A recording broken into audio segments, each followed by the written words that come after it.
We had a bit of a false start, so apologies to everyone. We're running 20 minutes late, so yeah, I think we're ready to go. Yeah.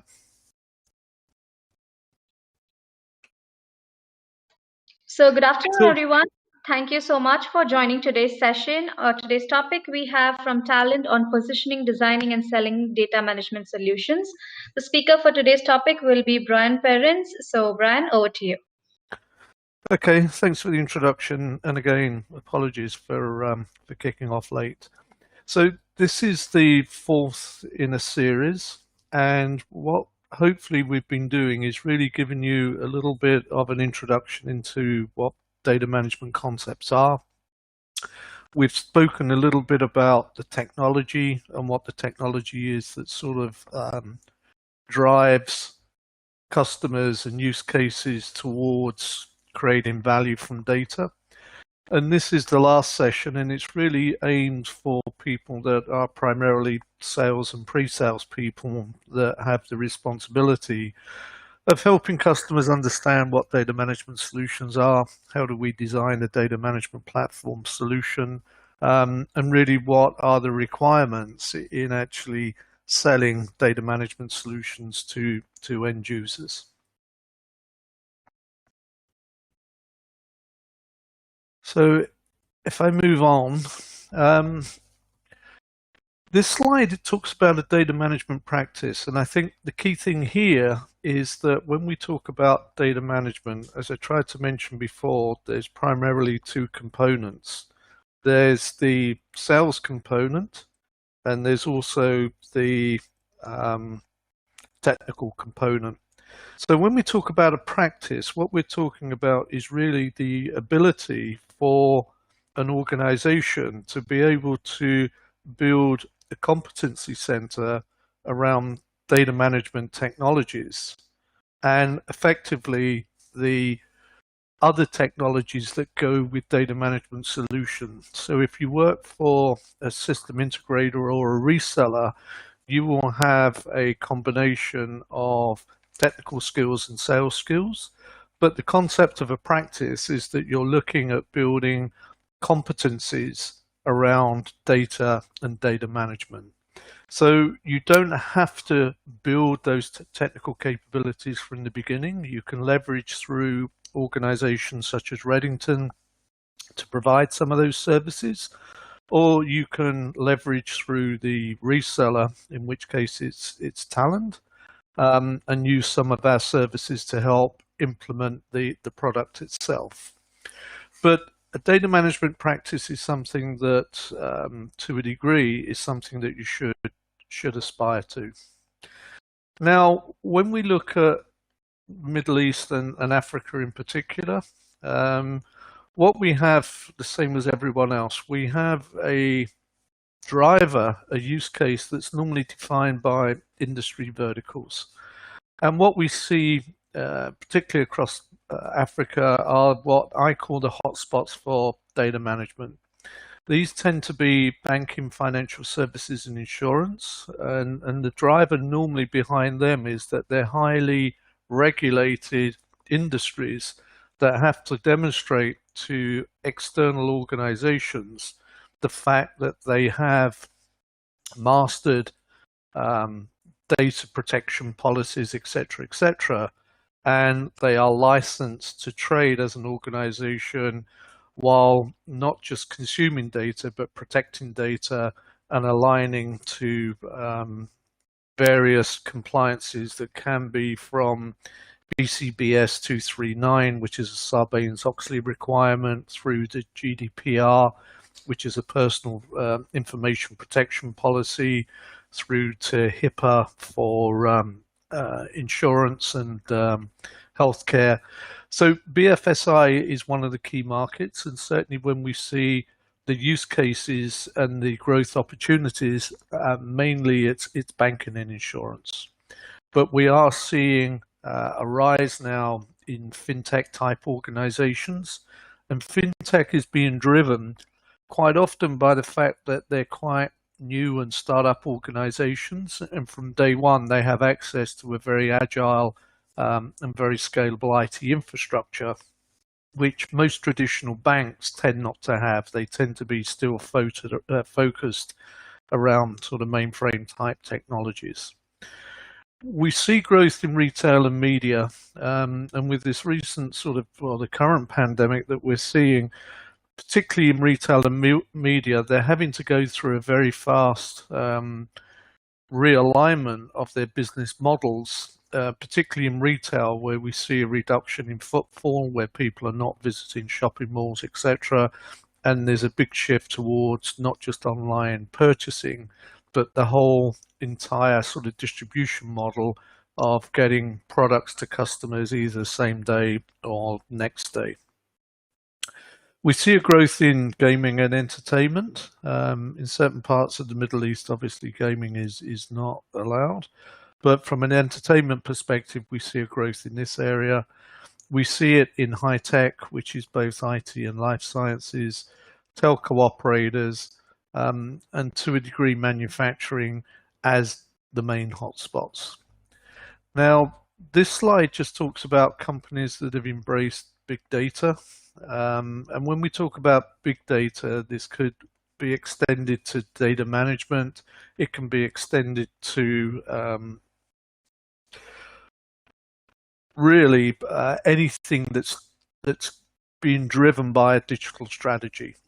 So the challenge and the opportunity for every customer that you'll talk to is really to move away from this sort of legacy data warehousing, business intelligence environments where effectively they're just doing very limited data extraction from the data that they have, through to organizations like Google, Amazon, Uber, etc., that have really taken not just big data, but the whole digital management platform concept and effectively managed to apply that and managed to monetize it.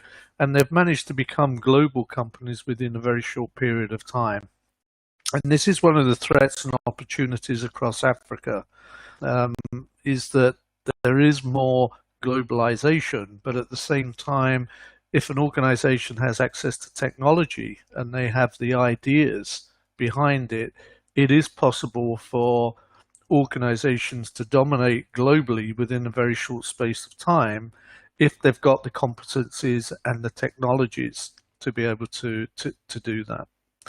So the opportunity around data management is that every person that you'll talk to, whether it's for a profit organization or not for profit, such as a government entity, etc., they need data management knowledge and solutions to enable them, to compete and to survive.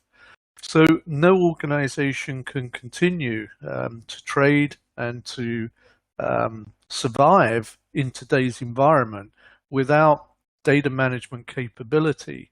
And digitalization is really it's a key, not just enabler, but it's a key indicator as to how serious and how far organizations have gone in terms of realizing data and being able to create value from data in those organizations.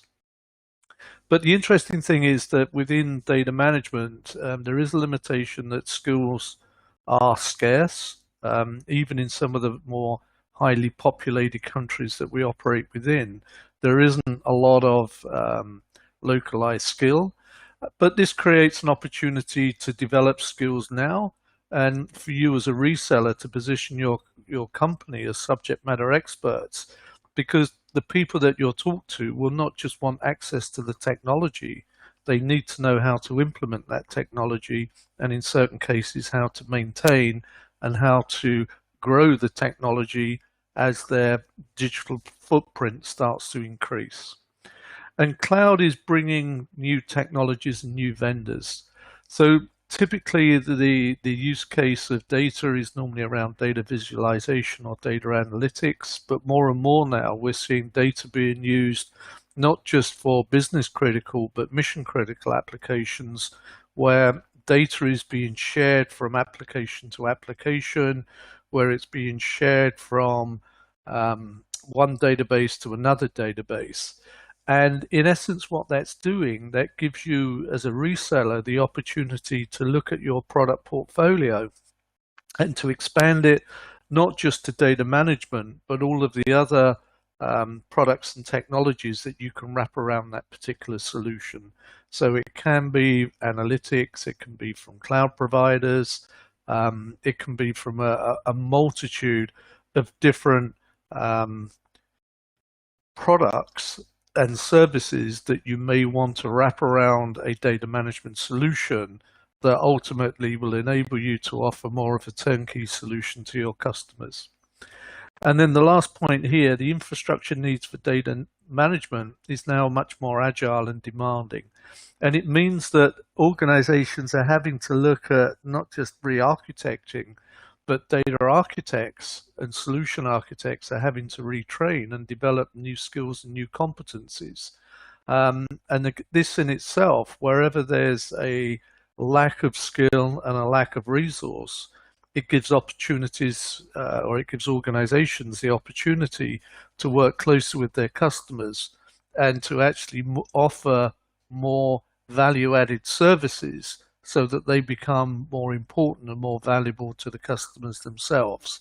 So more and more now we're seeing customers move not just from a pure purchasing position, but to actively seek more advisory and consultancy services, because for a lot of companies today, both government organizations and profitable organizations, there's a long way to go from being a traditional on-premise company to being a data-driven, digitalized organization. And that doesn't happen overnight. They're going to need a lot of assistance and a lot of support along the way. And this creates opportunity for all resellers. This slide here just is a reminder. It just reminds us that when we talk about data and data management, we're talking about structured data, which is the traditional data that we think about. But more importantly, the value is coming from unstructured data. And once organizations have access to more data sources, then the important thing, and also from a governance perspective, is that metadata, which is really data about the data, suddenly becomes more important to them.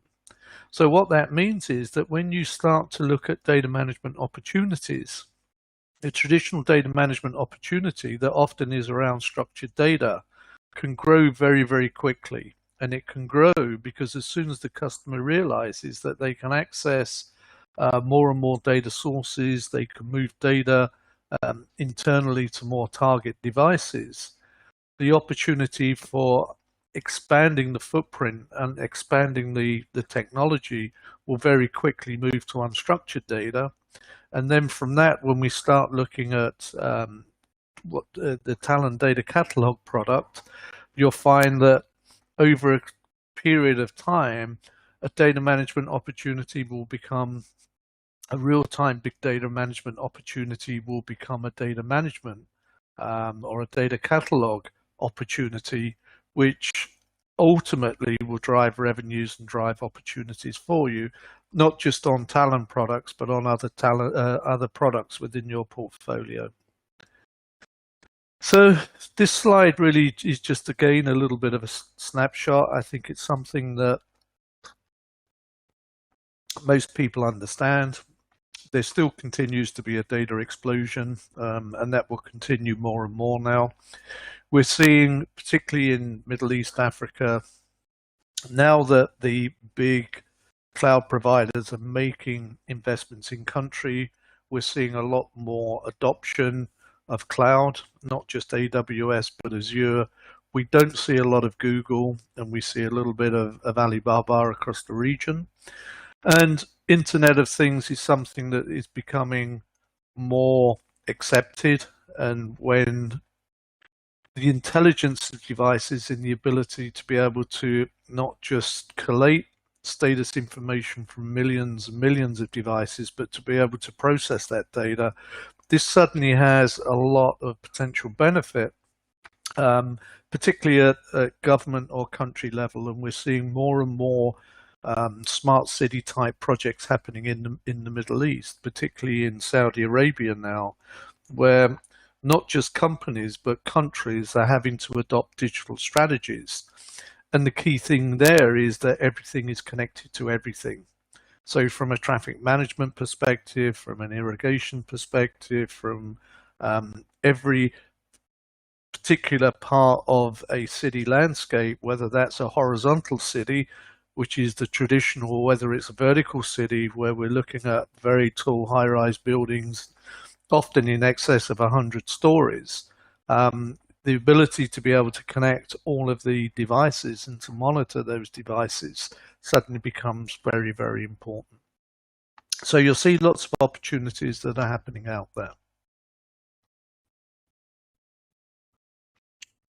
Now, there are certain enablers, and this becomes an inhibitor when we start looking at the customer's ability to be able to do more on data management. When we look at cloud in particular, and when you're looking at connecting to external data sources, then network bandwidth does become an issue. It's improving, and with the adoption of fiber, we're seeing more and more reliable connectivity. 5G is probably too far off for most people. So there is a physical limitation in terms of what people can do and how fast they can move to the cloud. But as more and more investment is made within the region, then that becomes less and less of a problem. We're still seeing a lot of interest in open source technologies, and Talend is or does have an open source version of the product. But again, particularly in banking, when we look at some of the more challenging technologies and innovations around blockchain and bitcoins, etc., then as organizations look to reduce costs and they're trying to move away from the traditional mainframe players that have dominated in banking in the past, I mean, particularly around IBM, we're seeing a lot of organizations pursuing an open source strategy where they effectively want to reduce their dependence on vendors, but at the same time, they want to significantly reduce cost. So this is something we'll see from the pandemic, that every organization around the world now is having to look at a downturn in economies. And one of the things that will happen in a downturn is that people will look for cost reduction. And one of the ways to reduce cost is to look at a cheaper way of acquiring the technology and a more efficient way of maintaining that technology. And we're seeing more and more availability of data. Data brokerage is something that's growing quite significantly in the US and certain parts of Europe. But for organizations, one of the limitations that they have is mostly the data that they can access is their own data. And if the data that you're processing or reading or extrapolating from is based on just one data set, that's very limiting. Having the ability to access other data sources and to be able to run the same analytics and to make comparisons becomes a much more added value function. But to be able to do that requires connection at a country level or at a company level to external data sources, which for a lot of people is a limitation. And then we can look at the growth in social media, digital usage. There's more and more requirements around security. These are all drivers for data management platforms. And we could probably add to this list. But when, again, you go and talk to customers, anybody that you talk to, be it within the public sector or private sector, all has potential needs and desires for data and data management. And even if they have a level of competency and maturity, their requirements can always be enhanced. So there's always areas of improvement and efficiency for organizations to achieve by having more agile, more flexible, and more featured data management solutions. So again, this is a little bit of a summary in terms of what we've already covered on this sort of series of seminar/webinars. But data analytics is an area that you'll see a lot more demand, and data analytics is moving away from traditional analytics to advanced analytics to cognitive analytics, where it's not just around forecasting data, it's actually being in the position where organizations can analyze that data and automatically make business decisions based on the information that they have.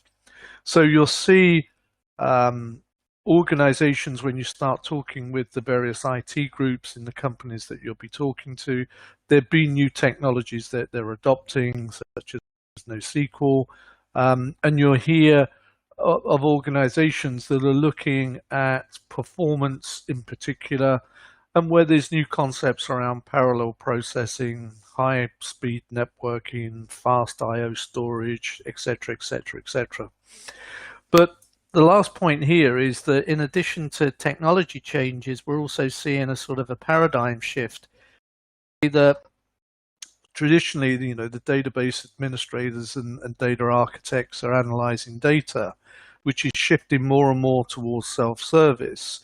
And the main consumer is more and more becoming a data scientist or a data engineer or a business manager or somebody within the business that effectively is utilizing and consuming the data that's being provided by IT.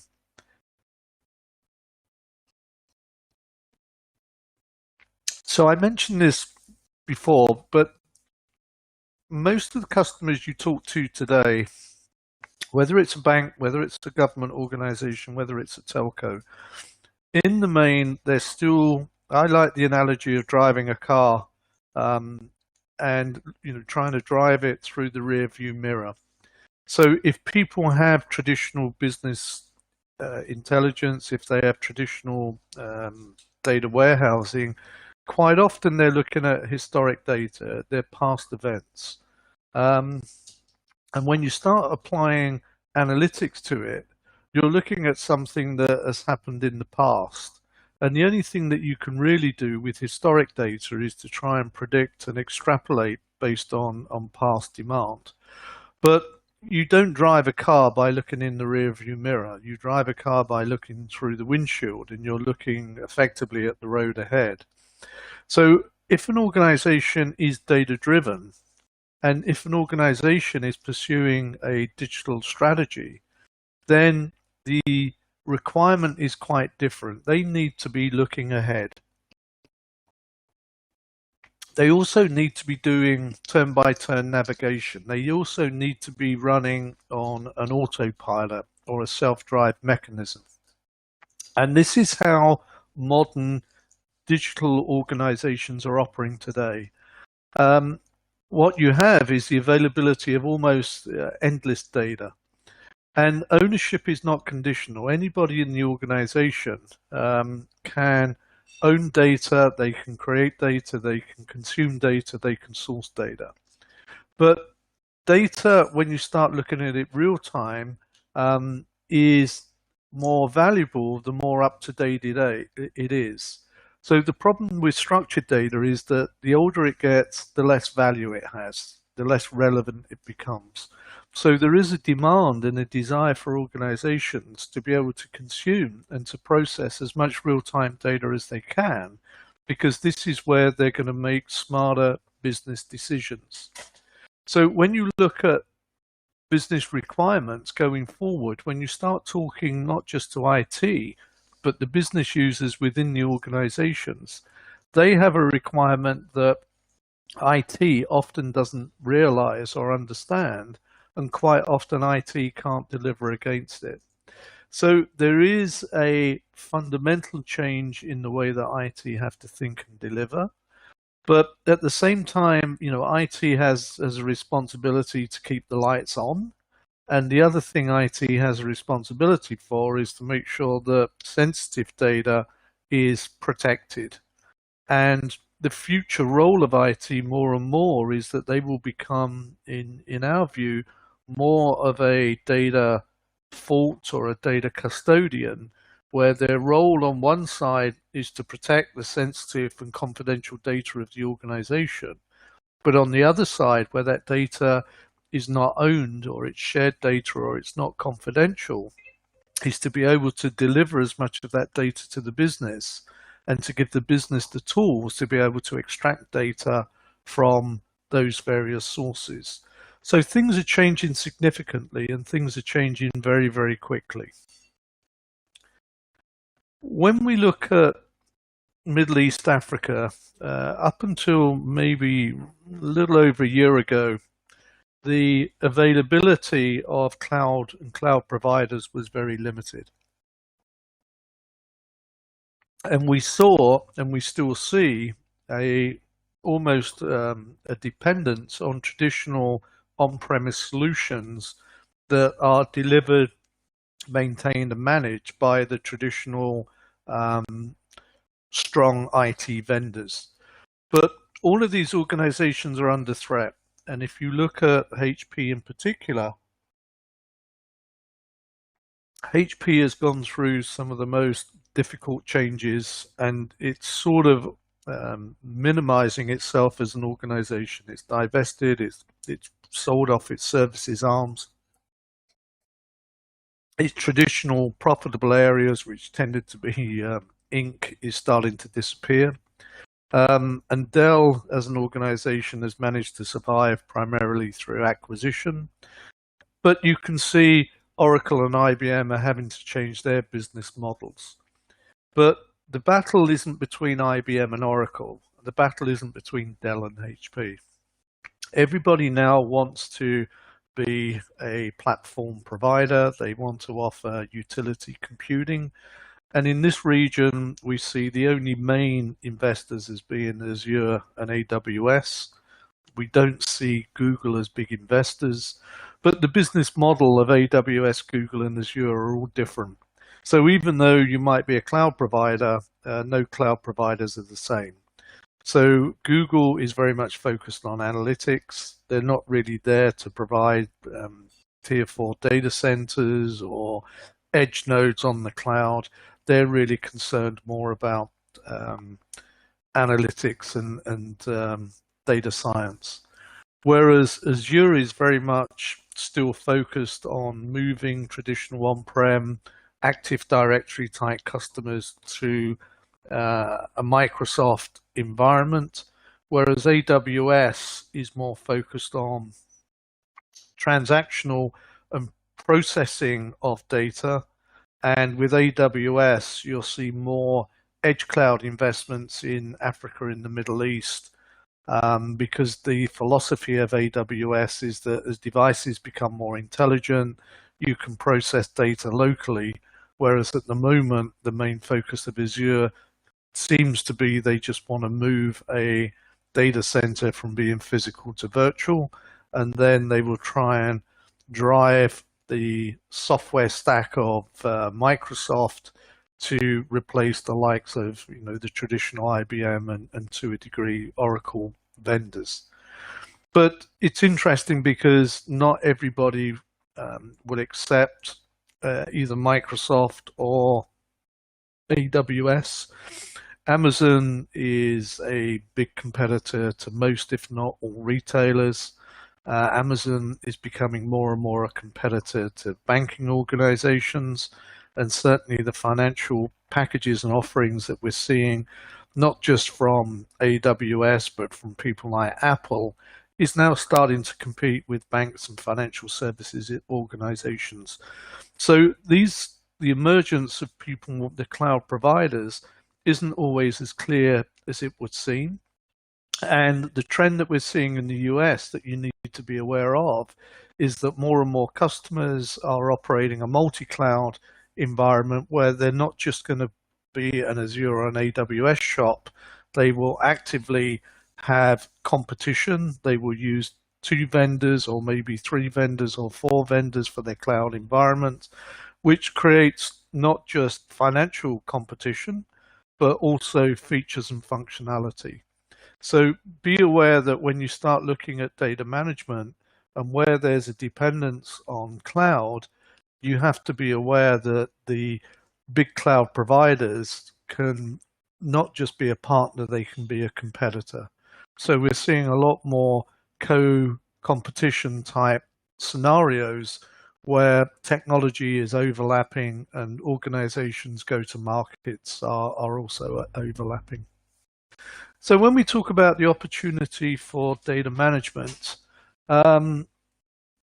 we know that, selling traditional server storage, even if customers are buying it either on-prem in the cloud, there isn't really much margin for resellers to make there. And certainly when the hardware is hosted, then the ability to offer traditional services is also diluting. So the main opportunity for most organizations, most resellers, is normally now around the middleware and the tools that really start to enable organizations to look at providing much more added value around more specific data management or big data platforms, where they can start to build their own architectures and resellers can start to develop and deliver their own services. So we're seeing more of a shift to data management platforms, to organizations selling analytical solutions, databases, and applications. And we're seeing more of a shift towards what I call boutique resellers, which tend to be VARs that have shifted away from being a vendor-centric organization, i.e. a Cisco reseller or a HP reseller or an Oracle reseller, to being more based on a range of technologies and products to offer the customers more of a solution stack rather than delivering a point product. So when you look at data management, our experience in selling data management solutions in the region is that more and more now we're not selling to IT. IT tend not to have the money for investment. IT tend to be limited by their OPEX. And when we talk with IT, we're normally talking about a technology and selling a point product. But the value proposition on data is normally at the business level. So when we start selling talent and data management solutions, more and more it's going to be not just IT, but the business. And normally it's the business that will fund the investment. So when we know that we're talking to the business and not IT, is when we stop running proof of concepts and running demonstrations and looking at architectures. It's when we start looking at proof of value and working with the customer at a business level to actually show how data value can be extracted and how the organization can improve either its competitive position or its operating performance based on not just access to data, but the ability to be able to process and extract value from that data. So as a reseller, you should see a lot more opportunities to specialize. You don't have to be an expert in every domain, but also at the same time, increase your added value services, because a lot of the customers that you'll be talking to will not have the knowledge and experience of new and emerging technologies. So being more specialized, having a more integrated portfolio of products and solutions based around a data management solution suddenly becomes more compelling, and it will become more profitable or more successful for you as an organization. So as a summary, hardware really is now a utility. If organizations don't have a cloud strategy, they're going to have to adopt one very quickly. Even at government level, if there's not public cloud, you can use private cloud. But primarily what we're seeing, even with the traditional sort of hosted managed service type offerings, more and more organizations are moving either to infrastructure as a service and platform as a service type solutions, or when we start to move to the applications to a SaaS model where effectively the provisioning and the specification of the hardware is completely transparent. The management of the software is becoming transparent, where the overhead of IT ops has almost disappeared, and where we're starting to see continuous integration and continuous deployment.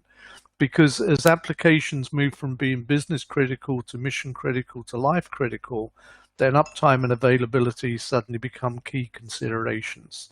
So this is something, again, that we're seeing a big shift in. As organizations are becoming more dependent on data and data value, then being able to design and architect and implement highly available platform solutions that are not just fault tolerant, but are able to scale and perform regardless of the volumes and the types of transactions that are being thrown at them, these suddenly become critical considerations for your customers. So to try and sort of summarize so far, what we're saying is, this is all around data and value.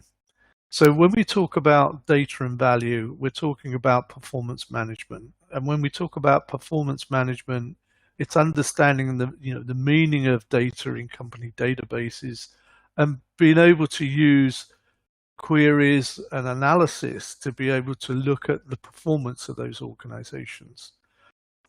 On point 2, more and more now, it's about data exploration. People are using more heavy use of statistics.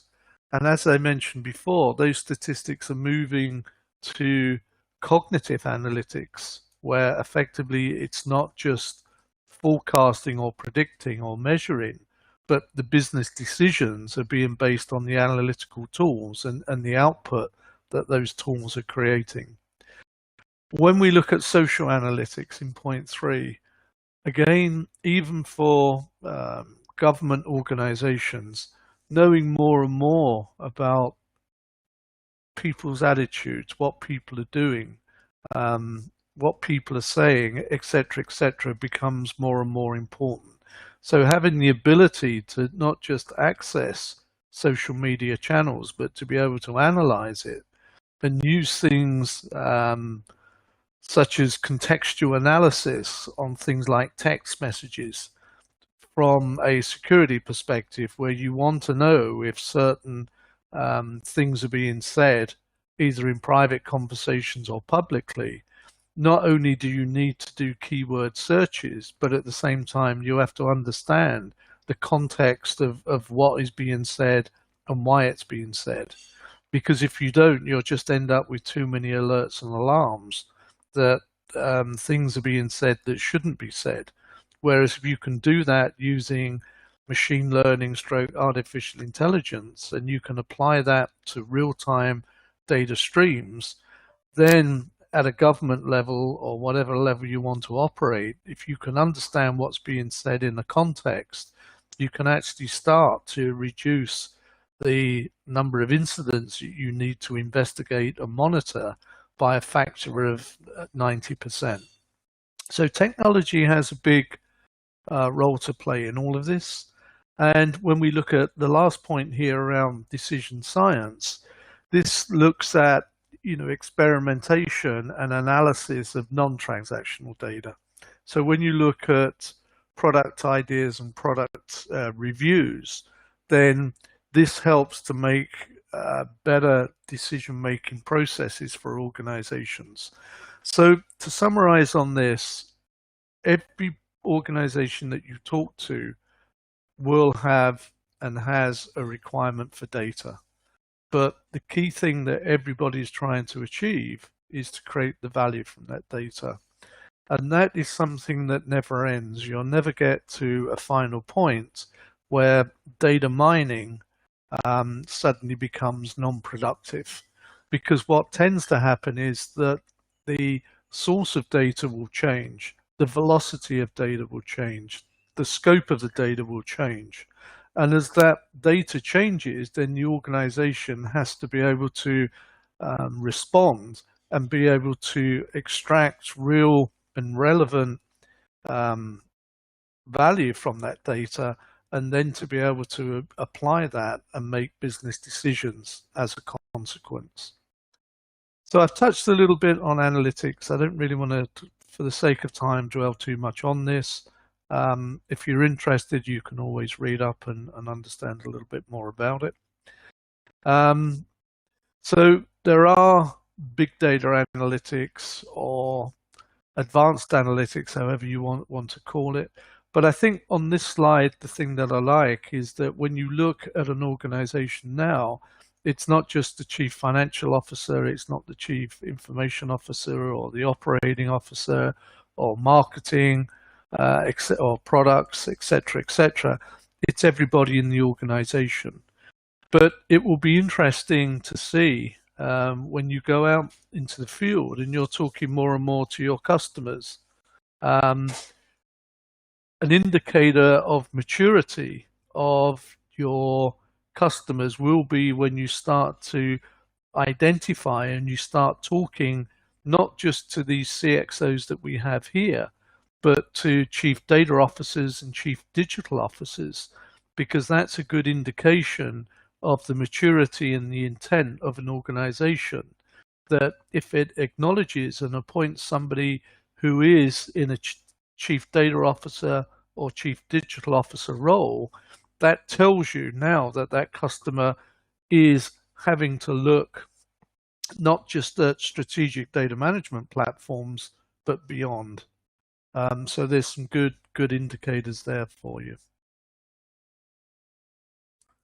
As I say, I'm not going to dwell too much on big data and real-time big data, but the key thing here, this is quite a complex looking diagram, but in essence what it's saying is that you have three components. You have a data quality management component, a data management, and a data governance component. And these are three different drivers in any organization that you talk to. So when you look at data quality management sort of starts with data quality checks. You have a data quality plan, etc., etc., because data quality is something that always changes. And there's no point in organizations being able to access more data sources when the quality of that data is questionable. Because when you start to make business decisions, if those business decisions are based on bad data or false data, then the outcome will be the wrong outcome. So what we talk about is data quality plans, the things to do with data quality. And remember, data quality, the ownership of data quality is with the business and not with IT. But how do you act on data quality issues? On the other side, when we look at data quality, when we look at data management, this is around how do you exchange data with your suppliers and your customers, and how can you use data internally, and how do you architect data environments and data structures, and how do you architect the platforms to manage data. So on one side, you've got the IT drive around data management, and how do you access more internal and external sources? How can you enrich the data? Then the other dimension is around data quality management, which is around data quality checks. It's around how do you action when you have data quality issues, which could be something like creating golden records and single versions of the truth. It could be around the appointment of data stewards at the business level to address data quality issues. And also it can be automation from data quality checks, where you're applying fairly complex machine learning algorithms, not just to detect data quality issues, but to actually correct them. And then the other axis is really around data governance, where what you're looking to do is to maintain a data management strategy, where you're looking to support the resources that are responsible for data and data quality, and when you're monitoring the control of data within a governance program. And this becomes more important when you look at confidentiality of data. If the data is unstructured, then primarily it doesn't need to be protected. And quite often, unstructured data isn't even stored in the organization. So if you're looking at weblogs, if you're looking at video streams, which are all sources of data. Typically, if there's nothing reported, there's no reason to actually store that data. You normally monitor that data. If it's something like a video feed, you might be doing something like facial recognition or intruder detection. And if nothing has been detected, you may only store those frames of that video stream for a very short period of time. And after that, it will just be deleted. But when you're talking about personal information, that has to be protected, and it also needs to be masked. And as I mentioned earlier, where you have highly regulated verticals such as banking, financial services, and insurance, then you will be audited and you will be tested against the effectiveness of your data governance strategy, where you have to understand not just the protection of data, but also the metadata to understand where that data is residing, and also when it's being used and who it's being used by. So it can get quite complex, but just remember they're the three dimensions that you'll be talking to customers about. The quality of their data, how do they manage their data, and how do they govern the use of the data inside their own organization to make sure that they comply with regulations and that personal information is protected. So these are the main drivers, and every customer that you talk to will be at a different start point. So typically what we find is that most customers are at a very immature level. They don't have too many data sources, and they are not applying data quality checks or data quality rules. If that's the case, then the start point with them is normally around a traditional data management platform, but that platform over time will move to master data, and then it will probably move to big data and real-time big data. So technology is always moving, and again, when you talk with your customers, people will be at a different point of maturity or development, but more and more now, when we look at the leading edge or cutting edge use cases around data, in the past it was transition from a data warehouse to a data lake. Now we're seeing a transition from data lakes to data streams, and even as I speak now, we're moving from data streams to data houses, where effectively, or lake houses, where effectively data is being pushed closer to the business, and more unstructured data is being made available to the business users. So your customers will always be at a different level of maturity. There will always be a different level of understanding.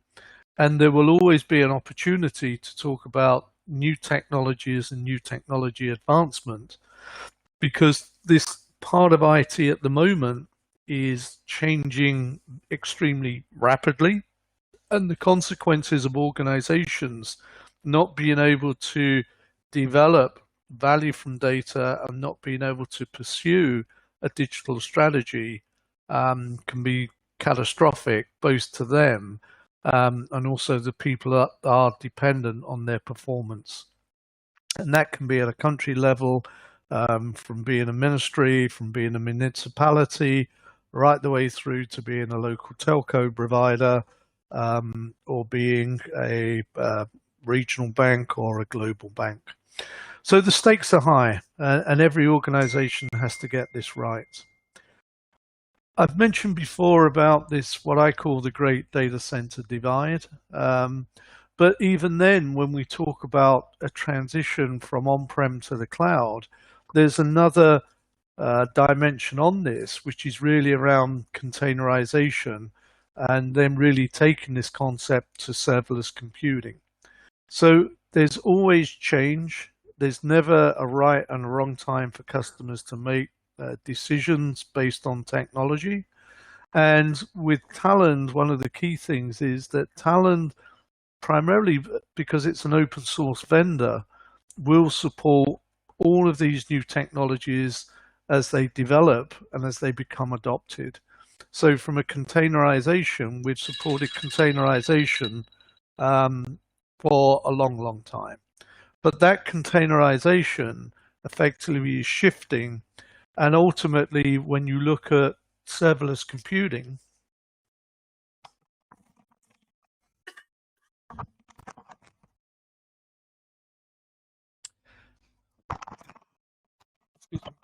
when we look at serverless computing, it's going to be done in a completely different environment.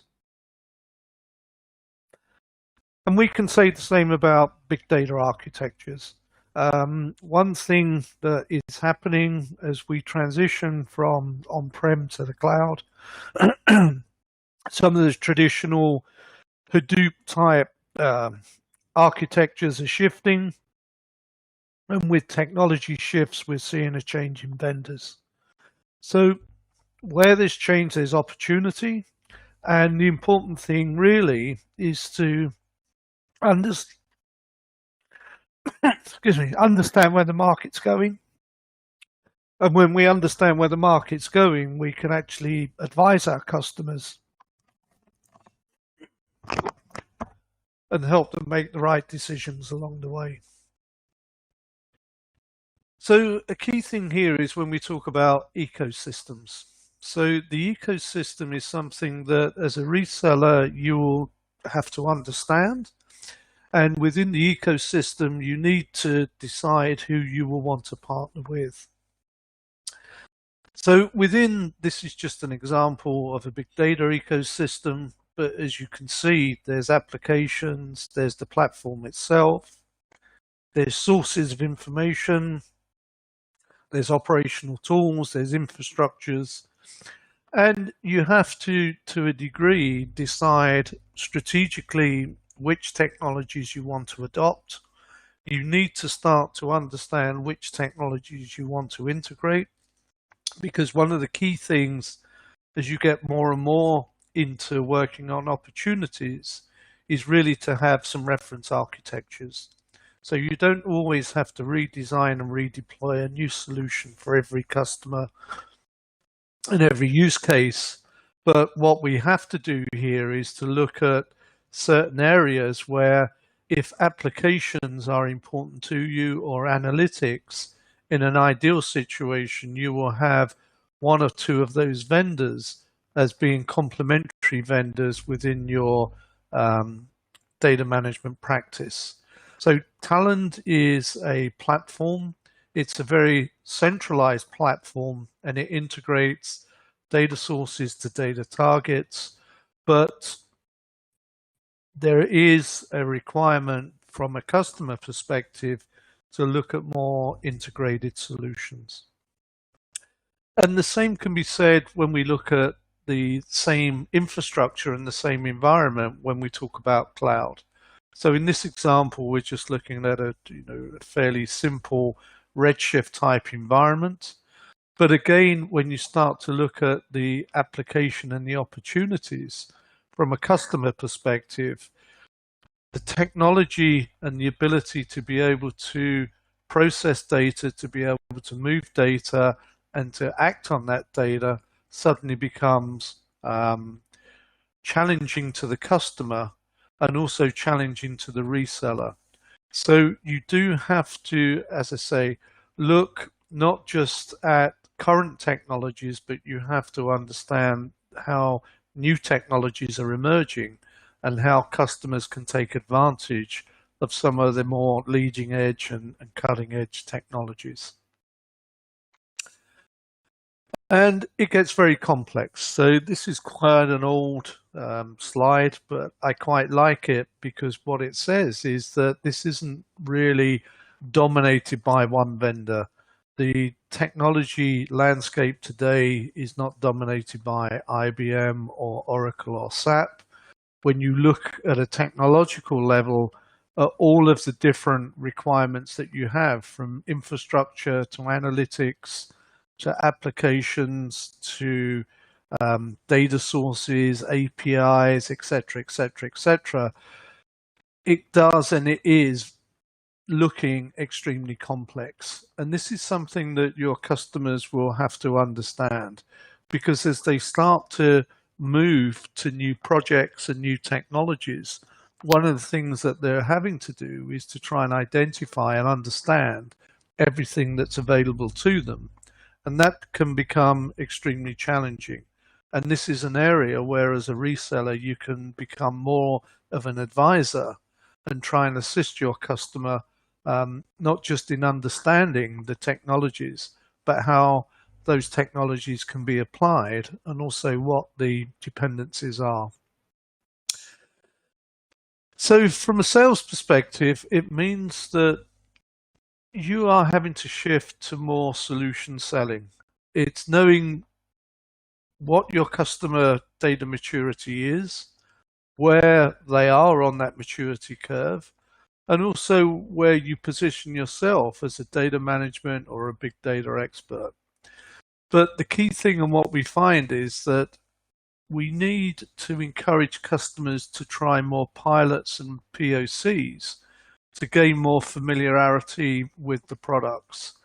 So typically in Talend, somewhere in the region of 95% of the customers that we talk to and who eventually buy from customers would have had some form of proof of concept or another.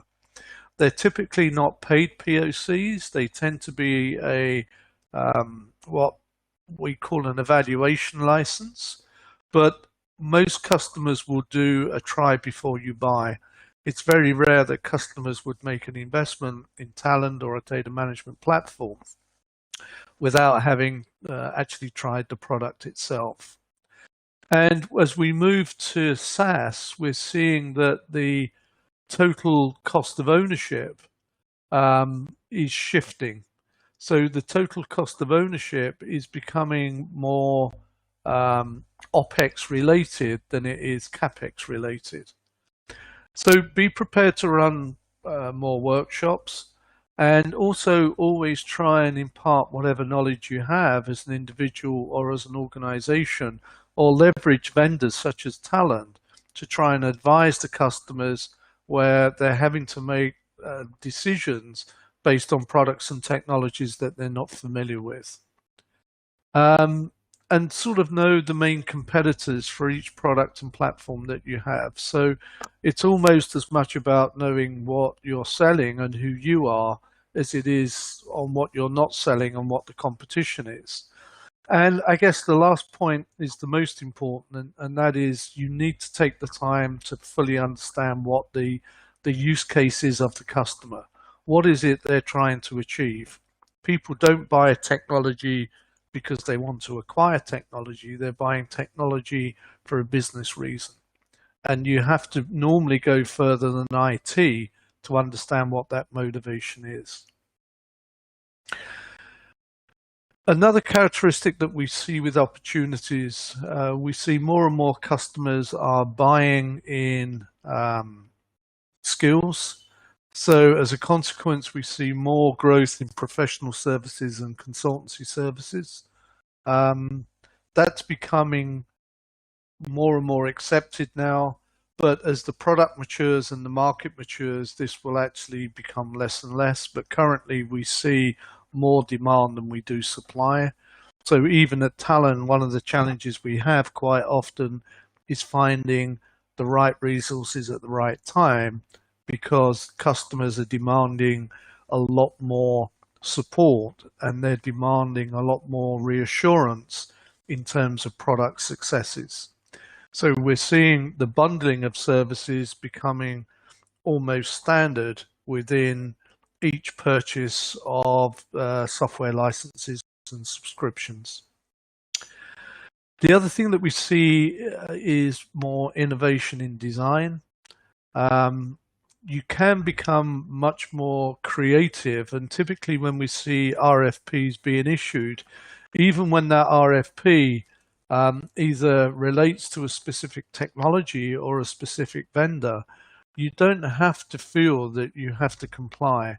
And I've seen many partners win bids because they've gone in with something that is not just what the customer's looking for, but it's something that is actually better than what the customer's looking for. And in which case we've managed to influence the buying decision, and the customer ultimately acquired a solution or a technology that originally they weren't expecting to purchase. So be prepared to do something different. I've mentioned before that the is common. We're doing more and more POCs. And we're also seeing that quite often RFPs are not being issued, and we're seeing more RFIs. So if people are pushing out RFIs, they're obviously looking for more information. And we're seeing a wider range of best-in-class products and solutions, and quite often that complicates the solution design. So don't expect to meet the customer's requirements with maybe one or two products, but you may have to look at a customized solution that is 3, 4, or sometimes even 5 different products. I've mentioned before that data skill sets are limited and technology is complex. So again, it creates an opportunity for more educational services, and more now in Talend, we're seeing that selling training, selling coaching is becoming the norm, because customers can't afford to get it wrong. And also quite often the timescales that we're looking at on projects are getting smaller and smaller.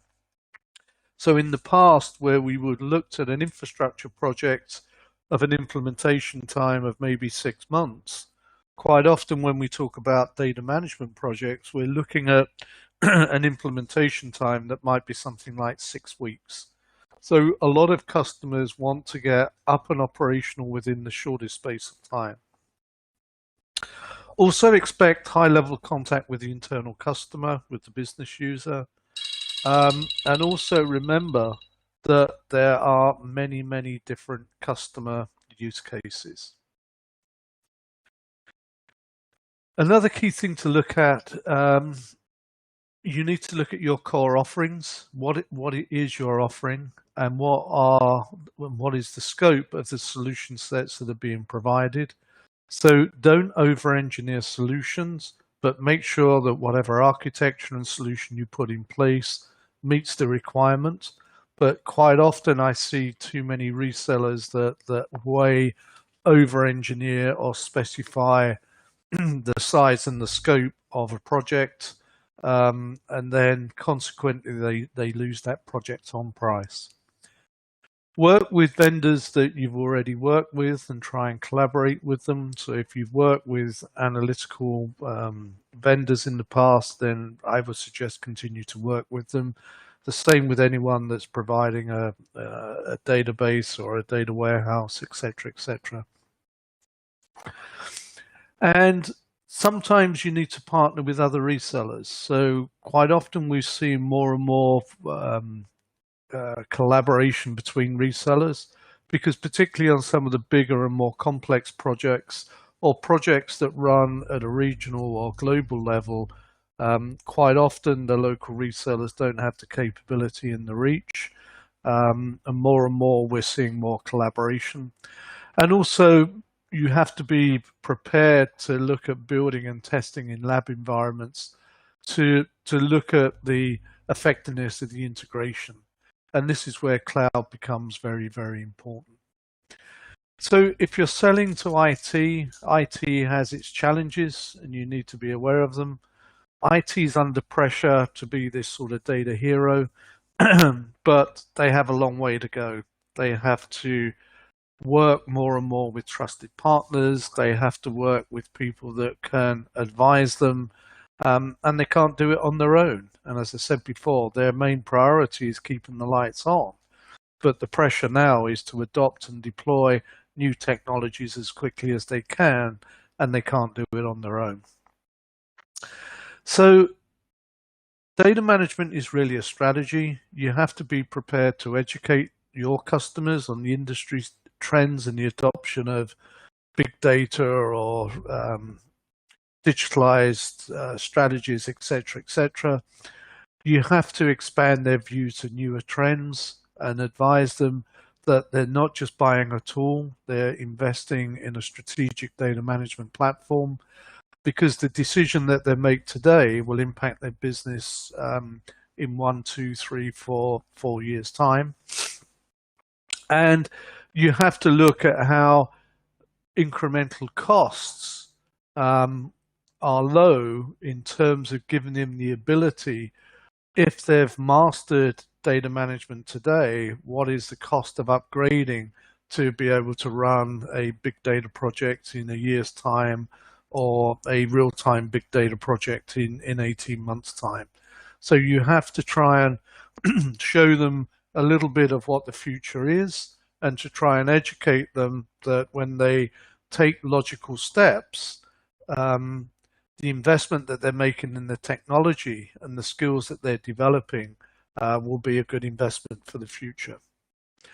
So sometimes there's a conflict between IT and the business. The movement to the cloud is something that is an inhibitor for IT quite often, but for business users, there's the concept of shadow IT, where effectively anybody can go and procure and build highly available data management platforms without really being an IT expert. You can do it primarily with a credit card and just working on a menu and a drag and drop GUI. But there's also more use of unstructured data. We see a demand for real-time analytics, and at the end of the day, business is focused on new use cases, and in a lot of IT organizations, they don't see this as an opportunity, they see it as a threat, primarily because they can't deliver the solutions that the business is expecting. So being able to work with IT and working with the business is key. So be prepared to evangelize digitalization and data governance stories. Explain that end users are creating their own infrastructures. So if IT can't deliver what they have to, then the business may go away and do that, which is not what everybody wants. And you have to be able to understand and demonstrate the business value that data can bring to any organization. So there's lots and lots of opportunities for new demands. Different customers will be at different levels of maturity. Typically, I would ask the customers and say, well, where do you think you are on a maturity scale? Talend actually has a tool for measuring data quality, which can be an indicator, an external indicator on where they are with maturity. But it's not just around data quality, it's around having the operations and the platform and the governance in place. But typically in Middle East Africa, we're starting at a very low level. But once we've done this, if we understand where they are and what their maturity is, then that will tell us what products and tools are required to go forward. Finally, on the last slide, there's always going to be competition. There's competition from IT shops that just want to do things on their own. They're going to develop their own applications or write scripts, etc., etc. There's direct competition from other vendors of products and technologies. Some of them are specialized, some of them are quite generalized. And then the last one is really from a cloud perspective. Just be aware that where we're getting more and more co-competition, we're seeing AWS and Azure in particularly having products and functionality within their platforms that are moving way beyond basic infrastructure. So this is probably the most useful slide to you, which is right at the very end. This is a typical sales cycle. So typically we start with marketing, where we're qualifying an opportunity. We try and position talent, we try and position the product. Very quickly we move to a pre-sales activity. And with a lot of customers, we run what we call a discovery session, which effectively is getting to know them, their technology, their architecture, their preferences, their futures. We almost always have to do a demonstration of the product.